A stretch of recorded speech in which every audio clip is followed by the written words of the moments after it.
Hello， 大家好，我是小龙。天气越来越热了，不知道有没有跟我一样的朋友，在天气热的时候呢，特別喜歡喝可樂這款飲料。但是買可樂這款飲料的時候呢，我們會發現一個問題，就是這個小瓶的跟這個大瓶的呢，價格差不了多少。以我們當地的價格為例，這個小瓶的呢是3塊錢一瓶，而這個大瓶的呢才6塊錢一瓶。我們來看一下它的容量，這個小瓶的容量呢是500毫升，這個大瓶的容量呢是2升。也就是說，一大瓶等於4小瓶，而價格呢卻是差了1倍。為什麼容量差這麼多，價格是差這麼少呢？很多人可能會說，這是可口可樂給我們的福利啊，加量不加價。但是我們反過來想一想，是不是裡面的這個飲料不值錢，而貴的呢是這個瓶子？畢竟這個瓶子呢是大了很多。因為之前看很多博主的視頻的時候呢，據說啊，在外國，在肯德基這種飲料呢是免費續杯的，你只需要花1塊錢買一個杯子，就可以無限的喝可樂。所以說呢，它值錢的呢是那個杯子，而並不是裡面的可樂。最近呢，也在網上看到了一个自制可口可樂的方法，用到的配料呢比它上面寫的這個呢要簡單的多，而且呢家家戶戶都有，而且據說口感呢也是類似，成本呢相當的低廉。今天呢，我們就按照網上的方法制作一瓶可口可樂，看看它的口味跟買來的相差到底有多大。網上的配料呢要比可口可樂瓶子上寫的配料簡單的多，我們只需要白醋、紅糖、小蘇打還有白糖就可以了。按照可樂的習俗，就是越大越便宜。今天呢，我們準備了一個超大的桶，5升的桶，我們來制作一個5升的可口可樂。首先我們把蓋子打開，首先我們加入小蘇打，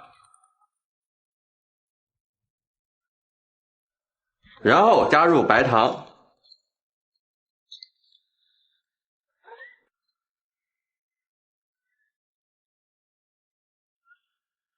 然後加入紅糖，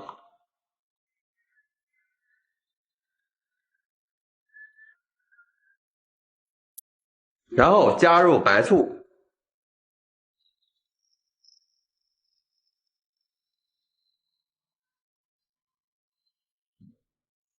最後加入我們的涼白開水。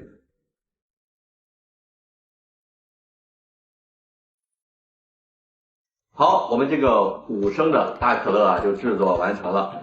為了讓裡面的料充分的溶解呢，我們給它搖晃一下。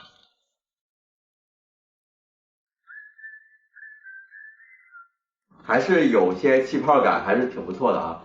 接下來呢，我們嘗一下這個味道到底差距有多大。我們首先倒一杯自制的可樂，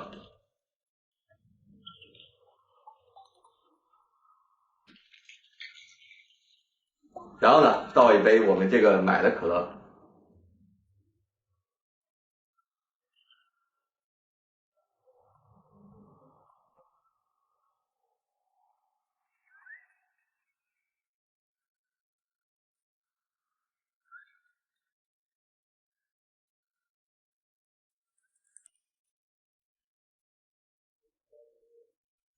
然後呢，我們來嘗一下這個買的可樂。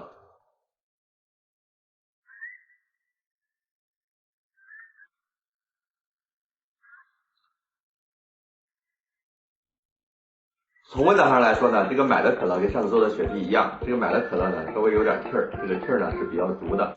然後這個自制可樂呢，就好像是跑完氣兒的可樂。所以說呢，這兩種可樂呢，區別呢並不是特別的大，我覺得味道還是挺相近的。